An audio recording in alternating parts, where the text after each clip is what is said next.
Hello everyone, Bear here, and welcome to part 2 of the upcoming strategy games to keep your eye on in 2022. So if you enjoyed this video and you like the look of some of the games so far, don't forget to go and check out part 1, and of course, there are plenty of more games coming out this year apart from just the strategy genre, so do keep your eyes out for videos coming soon on just what will be brought to bear. Now as always, if any of these games take your interest, do not forget to hit that wishlist, as in talking to various indie developers, I can honestly say it really does make a huge difference on how the games are promoted across the Steam platform. But with that out of the way, and since we're here for the games, here are the top strategy games to keep your eye on in 2022. And to kick us off, we have Ignited Steel, another turn-based tactics title, this time though following procedural generation, a universe where robots have gone mad. Only mecha pilots can see humanity to safety. And quite frankly, if you needed any more of a sell than that, then you really need to go and watch Gundam. Any, like literally any. All the series are awesome. Although if I'm being absolutely honest, the artwork of this game has me feeling a little more like Gurren Lagann. But in getting back to the game, now call this a little bleeding through of my budding pixel perfection, but quite frankly the graphics in this are fantastic, providing just enough detail while obscuring enough to allow your mind to fill in the rest. But where the game truly exceeds is in the culmination of its various mechanics, with each of your mechs being customizable with a primary and secondary weapon combined with a chassis for the mech themselves. There's plenty of versatility in style of play and design for each of your mechs, controlling them and setting them up to form the best team you can, with each member of those teams then leveling up and progressing as time goes by.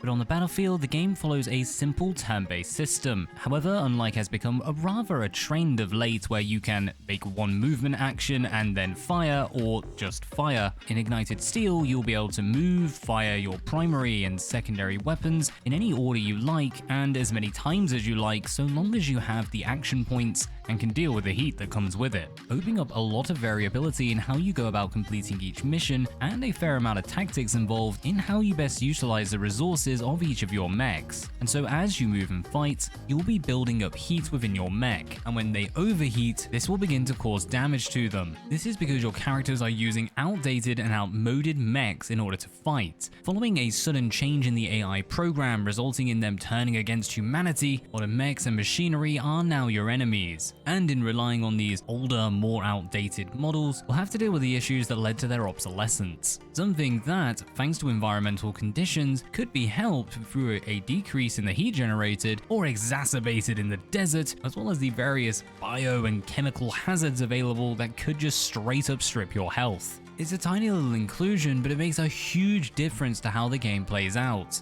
including the fact that as we are the protectors, if we go around destroying buildings, well, we're going to incur a little bit of a penalty. One that I'm kind of loath to admit, I actually feels quite lenient in this and never really bothered me if I was destroying buildings, with really coming down to more a case of honor that I was simply trying to avoid them rather than the penalty actually being enough to care about it. So following each battle, you'll be given your rewards, including any bounties you've picked up along the way, extra little side missions or challenges you can do in order to get yourself a little extra money or some straight up rewards from it. These rewards then being able to be used when going into the hangar and changing the loadout of our mechs, with primary weapons, support equipment, and mecha core being the three options available. Now the fact that the pilots do actually increase in level does have me intrigued as to how much of the character we're going to be able to progress as the game goes on, and in shifting over to space, which unfortunately for the demo is a little limited in its options, be that landing on a planet and engaging in a mission, reaching an orbital station and allowing you to purchase new equipment and bounties, or an asteroid belt allowing you to address an unknown phenomenon. Now thankfully, if we take a look over on their Steam page, we can see that there will be a lot more variation to the star map in the future, as well as a good idea of some of the other types of mechs that will become available to us, and some new portraits for the different characters we'll be recruiting as we go along, as well as the poor old lonely assault pilot who just kind of gets roped in if you lose a character. With the note that the Ignited Steel program, that is, the use of these outdated mechs to fight back, will gain access to these new pilots as you expand and regain control of the galaxy from the out-of-control AI system of Farah OS. And yes, I do refuse to call it anything else. Now, even though there's plenty of variation in the customization of your units, they are bound by three base types: Juggernaut, Stalker, and Javelin. Now, since each playthrough will be different, Drawing from a smaller pool of base models does make sense, especially when you factor in just how much variation you can create within them with all the different equipment available. The game offers a whole variety of different events, mission types, character customizations, and plenty enough to keep you coming back for each and every run for a brand new experience. Now I'm cheating a little here because Ignited Steel has actually been released now and already receiving some pretty positive praise, so if you're interested, do make sure to go check it out and expect a full review in the future. And moving along, we come to War Hospital, a game that honestly confused the heck out of me when I first heard of it. After all, when you think of a World War I strategy game wouldn't particularly do so well as you're essentially just stood in a line waiting to hopefully go home, but instead actually working as one of the medical corps, combining two parts of a wartime RTS that just don't really make sense, and I genuinely hope making something good out of them. Now so far, most of the releases of this game have been focused on that subversion of expectation, making it very clear that unlike in other traditional wartime RTSs, you will be aiming towards ensuring the survival of soldiers, trying to preserve life rather than end it, fitting neatly into the mechanic of this actually being a survival game, with not only the men on the front line at your disposal, but also their morale being a fairly large consideration in how you'll fare in going about each mission. I'll just note right now at the start that this game is coming out for consoles as well, so the controls are going to be something that we'll need to take a look at when the time comes, as a full-blown RTS, particularly a realm builder, doesn't really lend itself naturally to those of a console controller. And though the aesthetic is certainly interesting, it's actually the mechanics that have drawn me in. The game seems to be more focused upon making choices, how you rally your soldiers and keep them going in a war that, let's face it, historically is often seen as one of the worst, and showing humanity the atrocities of modern warfare. And to fit with this, there is therefore a focus placed on not only the morale of your men, but the morals involved in your actions, weighing up strategic and tactical decisions with what you can live with after. As since your time will be spent trying to save the lives of soldiers, there may well be those that are too far gone, your resources too thinly spread, the availability of technology and equipment just not really there yet. And despite with all those challenges, the demands of command still forcing you to maintain the offensive. Now, from what the developers have shown us, there does seem to be some form of consideration towards actual combat in this, with soldiers going out, although as to how much of this we'll have direct control of is still very much up for debate, with the focus being more upon a war hospital than actually engaging in combat. I can't really see there being too much involved, nor particularly want there to be. I'm more than happy for the AI to go about their mission, hopefully holding the line and defending us, while we make sure everyone stays patched up and ready to get back in the thick of it, and to be honest, fingers crossed, not really needing us. But it's certainly an interesting idea to say the least, and I'd love to see how this all comes together in the end. So it will definitely be one to keep your eye on to see as more and more information becomes available, and hopefully some more actual gameplay footage being released sometime soon, as what they've provided in terms of gameplay is incredibly minimal at best, with instead most of their trailers focusing more on the moral aspects and aesthetics surrounding a war hospital and World War I. In fact, the entire gameplay trailer is barely over 20 seconds, with a lot of that being taken up by the intro and outro, which have nothing to do with the game. Though in pausing on a few key frames, we do get to see some of that combat at play, with soldiers manning the lines, holding back the enemy offensive as our ambulance makes its way into our compound, before finally we see the interior and a fair bit of UI. And in pausing here, we can really start to see the mechanics of the game at play. In the top right, we have a various selection of different soldiers, though without any further information, I would be unable to say exactly what this is about. The first aid symbols, superior officers, some kind of sniper, and an engineer being present. What's a bandage? But what this does tell us is that the men themselves, as well as the injuries they receive, are going to play a keen part in how each of the missions plays out. But in sticking with the top bar, we can see that 10 have been healed, whereas there have been 43 deaths. Apparently our hospital somewhat failing. And since the game includes economy and base management mechanics, we also have a selection of resources on the left: food, finances, medical supplies, ammunition, and engineering tools. All things we'll need to maintain and are necessary to ensure that not only our line is held, but also that your medics can go about their mission, and hopefully the soldiers won't need to come back if those defenses are manned properly. I have to say, if the intent was for the game creators to shroud most of this game in mystery, they've actually succeeded extremely well, as it's certainly piqued my intrigue, got me wondering about exactly how all of this will come together. But we're finally addressing the main part of the game. We can see Mike Thompson, brought in from the front lines for a limb removal. 4 staff at hand: Carl Johnson, Mary Taylor, Nancy Owl, and James Randall. A mixture of field medics and nurses, going about a 5-hour operation to save this married soldier and father to 5 children. The game clearly setting out its UI to pull on your heartstrings. Wounded laying in their bed. The operating staff doing the best they can with the tools available. Not to mention the space itself, with, I have to say, quite clear signs that whatever we do is inevitably going to lead to an infection. Now, all of this blends together to give the game a genuine aesthetic appeal and, honestly, even in those few moments, plenty of immersion. Alas, we'll have to wait and see how all of this gets brought to bear in the future. And next we come to a survival, you guessed it, settlement management simulator. Night is coming. Based in a fantasy world where Slavic mythology is actually real, during the day you'll be setting out to ensure that your settlers not only are able to provide for their daily needs, ensuring that they have food and water in ample supply, but also interact and turn that settlement into something more than just a necessity to survive. Now, I will say, if you check on their page as well as over on their Steam, it does say that each settler contains a big amount of spirit, which makes one stronger or weaker, which, as far as I can tell, essentially is them referring to a character's maximum or abilities cap, if you will, with then different characters being objectively superior to others, and thus probably you're going to want to keep them alive a little bit more than a weaker spirited one. And though this is harsh, well, it's a survival game, so at the end of the day, survival goes to the fittest. And this actually links in nicely to the idea that you will be able to, in your travels, actually come across various heroes. These heroes possessing exceptional skills and appearing vastly superior to any of your regular settlers. But also, should you come across them and entice them to join your settlement, they'll not only then be able to provide teachings and share their experiences, but also they'll be able to fight for you.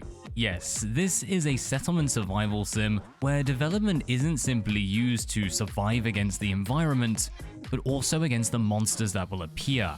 Each of these monsters having their own particular nefarious set of tricks available to them, from magical abilities and summons to picking up a tree and smacking you on the head with it, which I would probably argue is one of the more effective ways of diplomacy. And with each of these being drawn from Slavic culture, many of them are actually fairly recognizable, including a certain walking house that I'm not going to want to be anywhere near, thank you. And if we check through their footage, we can actually see that these include a level to them. In the later stages of the game, they are going to get stronger and stronger and require more and more to keep them at bay, bringing a real necessity to the creation of defensive structures within your settlement, ranging from simple palisades through to traps. And though that certainly would be adequate to start with, I really do hope a whole lot more as time goes by. Now, the developers have stated that not only will these waves of monsters increase in strength as time goes by, but also that we will need to destroy the Baron and move to new lands, in a hope to discover what has caused this darkness to appear. And I have to admit, I'm rather happy about this, as although the sandbox nature of these style of survival games is interesting, it provides you plenty of abilities to create your own stories using the tools at hand, an actual narrative, a start and finish, a true endpoint to this style of game is something I've wanted for a very long time, mostly as if there is no story, if there is no ending, it kind of puts me off wanting to start in the first place. But in getting to that ending, the trials appear to be rather severe, with the darkness itself feeling our fear and pursuing our settlers aggressively. And if we take a look at their trailer, it does seem that we'll actually have a fair bit of control in how we go about fighting back the evil. Although I do have to admit, the idea of sending a squad of herbalists and tailors to take on a giant troll doesn't seem like the best of ideas. Particularly as I'm pretty darn sure if we pause it here and check out this cattleman, that's just a stick. But as we see more and more of the depth of their in-game mechanics, there seems to have been a fair amount of consideration in how everything comes together, with going forth to forage, providing you plenty of resources to then return and begin crafting to better equip each of your settlers, not to mention that as you gain access to all these new materials, able to then begin researching how best to use them. But we'll have to wait and see exactly how everything's been brought to bear in the future. But before we finish up, I just want to give some honorable mentions, as after all, one of the great things about the Steam Next Festival is just how many games you'll get to see that, like me, you honestly had never heard of before and now suddenly are pretty darn hyped about. And besides the obvious honorable mention to Fata Diem, a return to the classic God Gaming goodness that I've actually already made a separate video for, so if you're interested in that one, then I'd really recommend going and checking them out, particularly taking a look over on their Discord for all of the news and updates they've been bringing out as development has gone along. But for my final two picks, I'd just like to point out the Iron Oath. Now, initially upon looking at this, I thought it was just another turn-based strategy, pixelated, classic, retro style, hard as nails indie game. There's a lot of them out there. And so when I tell you that this was way more than I expected, I really do want you to appreciate the fact that, honestly, I really do mean it. The game definitely draws upon retro and classic styles for its pixel artwork and instantly made me think of classic D&D. I have to admit, in playing it, it does actually do that pretty darn well. In fact, I'd go so far as to saying this is one of the most authentic D&D experiences I've had in a very long time, which is, fair enough, rather strange considering that exploration in this game is done via a node system. When inside a dungeon, you'll be moving about via separate nodes, being able to scout these out before you enter, or simply jumping ahead into the fog without a worry in the world. Of course, during this time, you will encounter different things such as earning a little bit of loot, potentially hitting some traps, or even having cave-ins and natural disasters causing you havoc. Now, being turn-based, it provides you plenty of time to relax between those rather heated combat sections, but in reality, it also puts a fair bit of pressure on you. For if we look at the bottom right, we can see that as time goes by and as we engage in different activities, new effects will build up within the dungeon. Now, these can range anywhere from an increased chance of cave-ins, losing some of your equipment, enemies mustering their forces, or even the increased rate of degradation for those prolonged injuries. For after all, it is not just the combat that you have to worry about, but also the fact that your party is part of your company, and this company will need to be making money and a name for itself if it wants to make any form of impact upon the world at large. And that world is open to a fair bit of manipulation. Throughout each playthrough, the stories of the realm will play out in different ways, leading different factions to power and seeing others to destruction. Your choices then having an impact upon these changes, allowing you to shift the world and tilt the odds in your favor, building up your relation with a particular faction to then help them attain their final glory. But in order to do this, you'll need to get recruits, and those recruits are going to need to be paid, at least if they're still kicking after the dungeon. But even if they are, eventually they are going to need to retire. Something worth keeping an eye on to ensure that, should they leave your company, they aren't taking the best equipment with them. For each character that joins you will come about with their own particular set of skills. These skills you can level up and upgrade, as well as of course their attributes, and finally their equipment being, I would argue, written over to the company. Now what really sets this apart and truly draws upon that D&D experience is just how fragile each of these characters are. Not only in terms of the fact that when they are hit, it's going to do a fair bit of damage, also when they are hitting, thankfully, but their will and determination can be ground down over time, meaning breaks will certainly be needed. But this also links into the fact that their abilities will come with charges that, once depleted, are gone for the rest of that dungeon, meaning you are going to have to manage your abilities, your characters, your skills, your equipment, all alongside weighing up those possible gains for every risk you take, pushing that little bit further into the encounters. But since we are mercenaries and things will most likely go astray, it's always good to remember that contracts only bind the living. And though there are definitely some questionable ethics at play in this game, and in finding some ways to profiteer from them, just remember, it's not our fault the dragon showed up.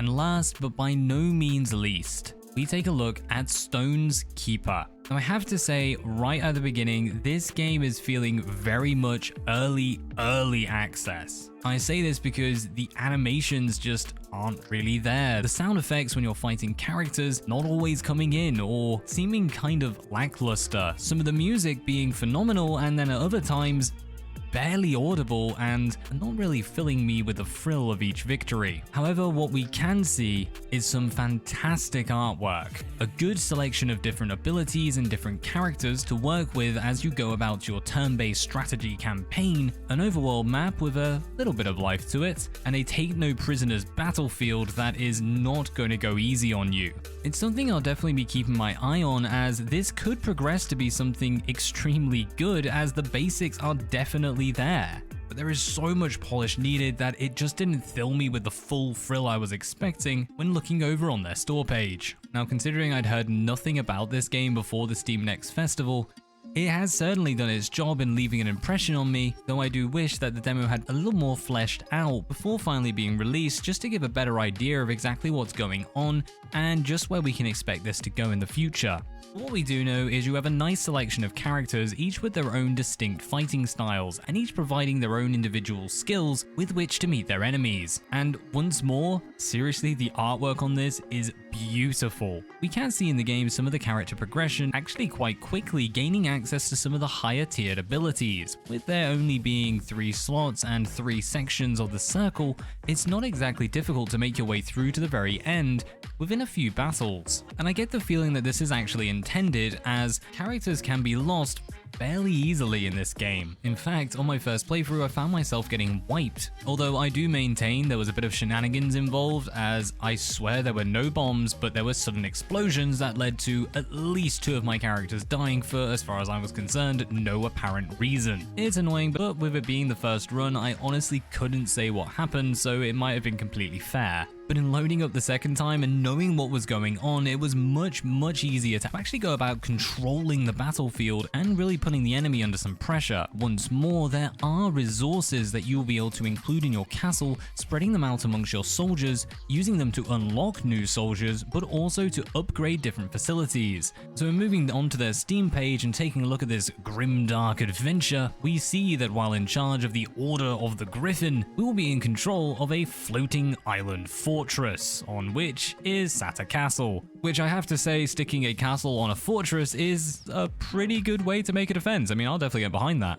However, we can see here that we'll have core systems within the castle that we are able to upgrade to fight off pirate ships, artillery, and other flying islands. And I don't know why, but that one statement just makes me happy. Throughout your time on the map though, moving your castle around, this is how you'll then be able to take part in the quests, discover ancient ruins, secrets, rewards, and artifacts for your soldiers. And thankfully, this is not a procedurally generated world. Instead, you will have a single-player campaign spanning over 45 missions, in the completion of which you'll be able to upgrade your castle as well as your units, form alliances with the various factions, and engage with over 55 unique units, including Griffin Riders, as you will see in the demo itself, but also dragons, and I guess Ents. And if you've liked the looks of any of the games you've seen here today, don't forget to go over onto Steam and hit that wish list. It really does help the developers a ton. And of course, if you want to see some more strategy games coming out soon, you can always go check out the video for part 1. But more importantly for me, if there are any strategy games coming out soon that I've missed, do make sure to give us a shout out in the comments, as after all, finding out about new games is why we're all here. And with that said, if there's anyone you'd know who'd enjoy a little bit of strategy gaming, do make sure to send this video their way. And I look forward to seeing you all again for a look at some other genres of games coming out soon. But until then, as always, peace out.